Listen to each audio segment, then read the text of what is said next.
At talagang gusto tayong bigyan ng Panginoon ng pagpapala. Pagpapala na tayo magkaroon ng buhay na matiwasay. Sa panahon na ito ng stress, anxiety, and fears that could lead even to grave depression, one of the greatest skills that people could know and master is how to rest and relax. Maraming mga sakit ang mga tao dahil lang hindi sila napapahinga, hindi sila payapa, naguguluhan sila, tumataas ang presyon, nasisira ang bodily functions because of the lack of capacity to rest. Indeed, there's a lot of reason to be anxious. There's a lot of reason to worry, but then again, what do you get out of anxiety and worrying? Importante po yan at yan ang pag-aaral natin ngayon bilang mga taong dapat spiritually led and spiritually blessed. How to rest and relax. Dear God, we thank you that you are the God of rest and you want to give us rest. Enable us to understand your will for us, for our bodies, for our minds, and our emotion. At maisama namin, Panginoon, sa tunay na pagsamba yung pagsupil sa aming isip at katawan para matuto kami, Panginoon, na magkaroon ng kapayapaan at katiwasayan. Deal with us, teach us, remind us about these beautiful and wonderful things. Right now, Father, we ask you to forgive us our sins, cleanse us from all our mistakes, from all the wrong things we do, from all the unclean things that contaminate us. Patawarin niyo po kami sa aming mga kasalanan, punuan niyo ang pagkukulang namin, at ngayon, puspusin niyo kami ng inyong Espiritu para matuto kami nitong napakahalagang kakayanan na magkaroon ng kapayapaan at pagpapahinga. Lead us, Father. Kayo po ang siyang mangusap at kayo rin ang siyang magpala sa lahat ng mga nasa daan papatungo rito. May your safety, your love, your joy be upon us. In the name of Jesus, your Son, our rest, our shelter, our friend, we pray with thanksgiving. Amen. How to rest and relax. Sa mga relihiyosong tao, kuminsan akala nila kasalanan yung magpahinga. Kasalanan yung mag-relax. At parang iniisip nila ang spirituality ay puro na lang pagtitiis, pagdurusa, at mga pagsasakripisyo. But life could be a gift to enjoy or a problem to solve.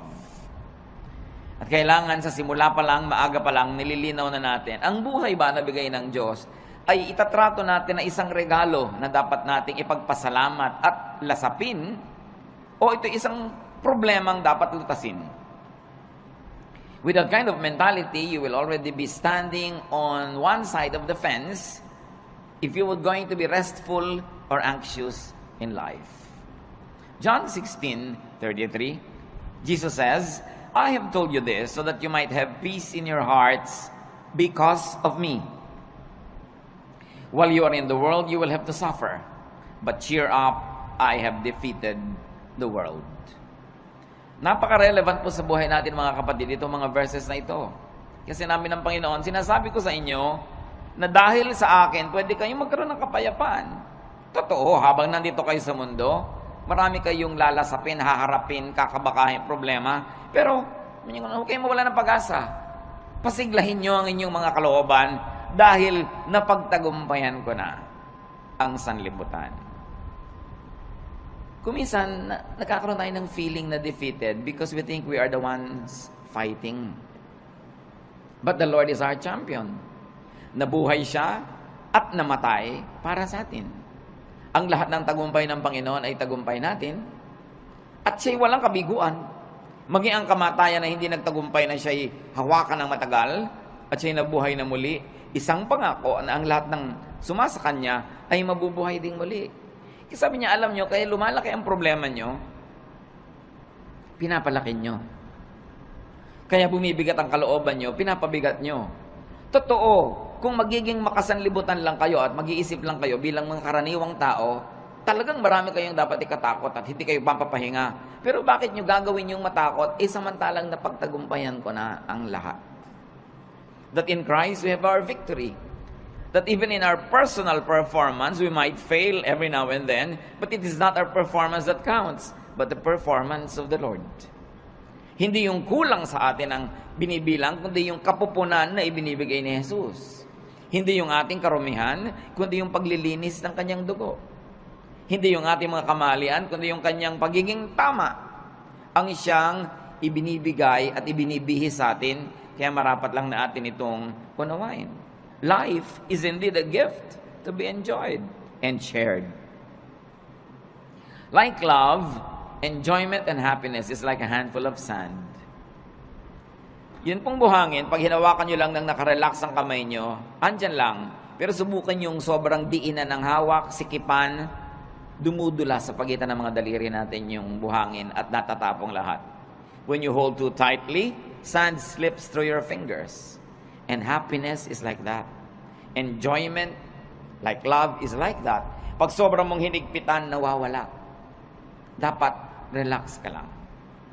Relaxing and knowing how to relax could be a great tool of survival in this age of stress.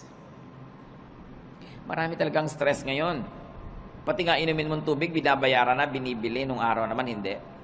Maraming gastos ngayon na dati hindi naman gastos. Yung load, ang laki-laki ng pera mong napupunta sa load, dati naman hindi ginagastahan yan eh. Marami talaga.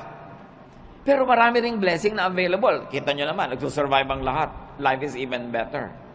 So how to rest and relax, or how to live really, is our topic. And how do you do that? Do not hurt yourself. Marami pong mga tao nasasaktan, kaya lang hindi nila alam sila ang nananakit sa sarili nila. Kaya kailangan matanggal yung takip ng ating mata at mabunyag yung katotohanan na madalas tayo ang may likha ng mga nananakit sa ating sarili. You've got to identify and define your self-inflicted pains. Parang yung nagpepenitensya, siya ang nag-aahampas sa sarili niya. Siya ang nagsusugat at nagsasakit sa sarili niya. Marami mga tao ganun ang ginagawa nila sa buhay. Although, hindi kasi tayo laging conscious.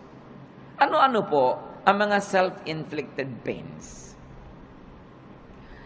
Kasi kung meron kang tatanungin, gusto mo bang saktan ang sarili mo? Ang sagot natin, siyempre hindi. Ba't ko sasaktan ang sarili ko? Gusto mo bang lagyan ng asido ang loob ng puso mo? Ba't ko lalagyan? Puso ko yun.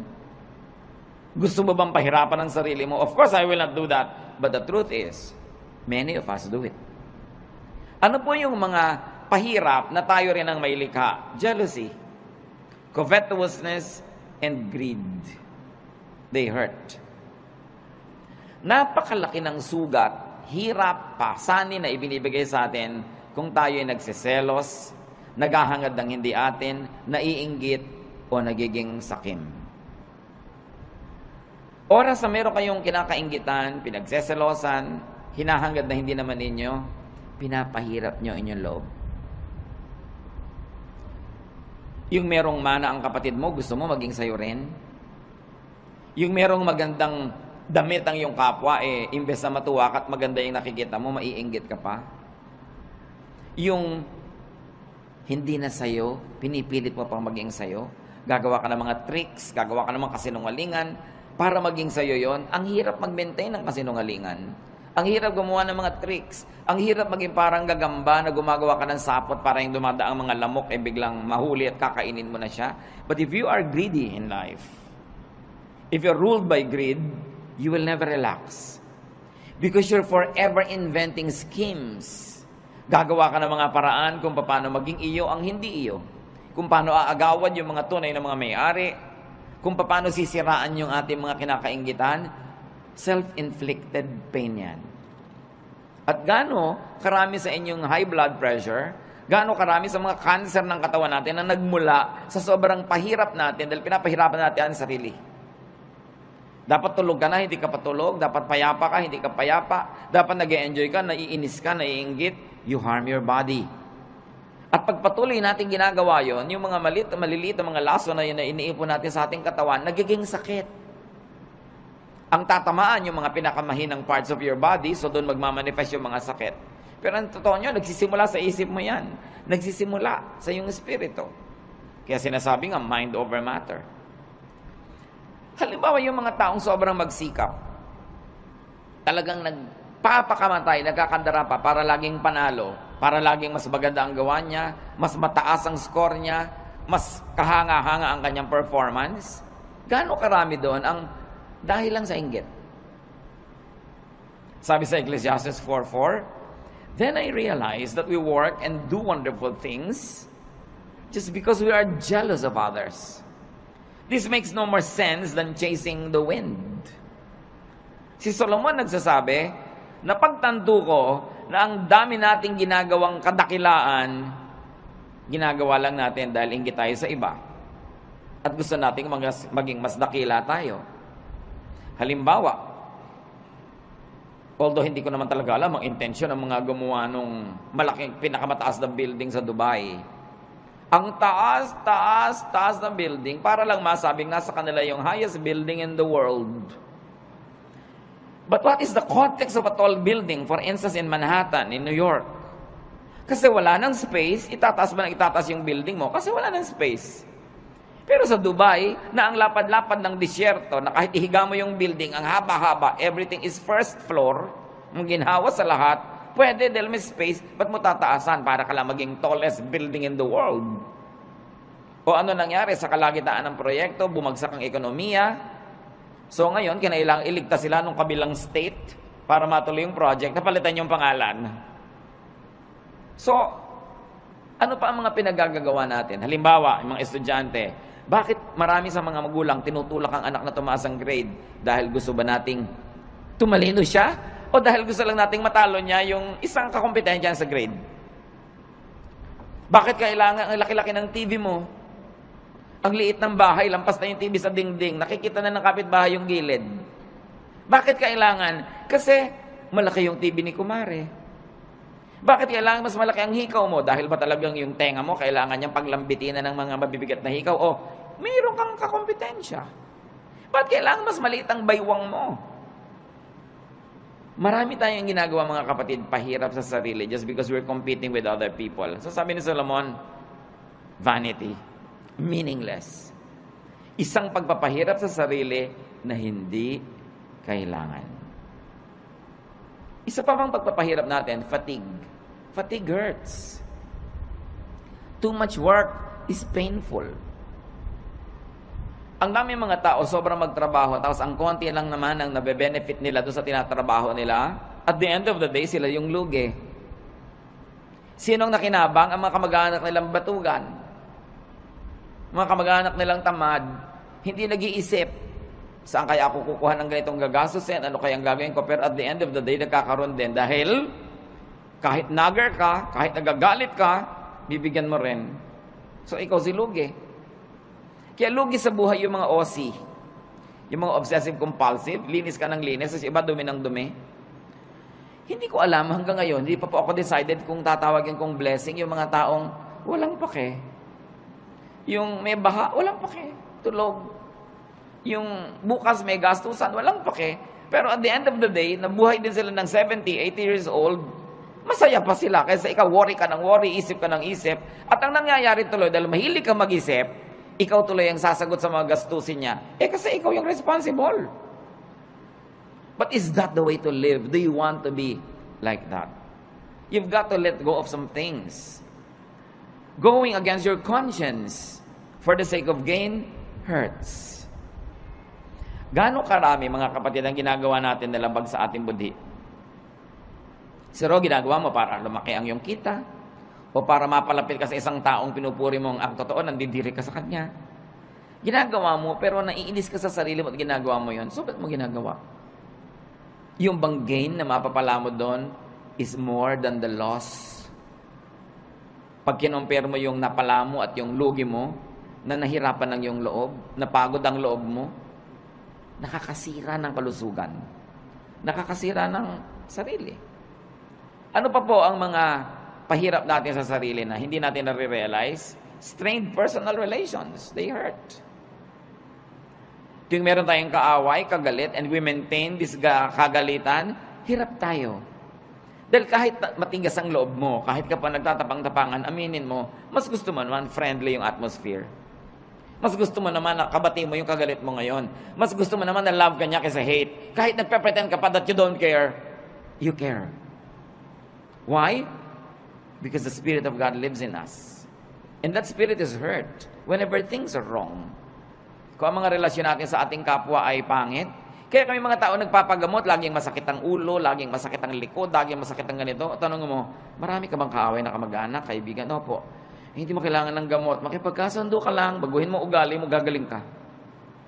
Kaya kami sakit, kahit inumin mo lahat ng isang drum ng mga gamot, kung lagi kang nakikipag-away, lagi kang may kaaway, may gusto kang sugurin, defensive ka dahil may sumusugod sa'yo, magkakasakit ka. Kaya ang Panginoon nagtuturo, forgive, make peace. Sa palagay niyo, nagtuturo siya para tayo lugihin? No. Nagtuturo siya ng ganoon kasi alam niya, when you forgive, you relax. When you make peace, you relax. And when you relax, you will get well, even if you're sick. Or you will not get sick. And then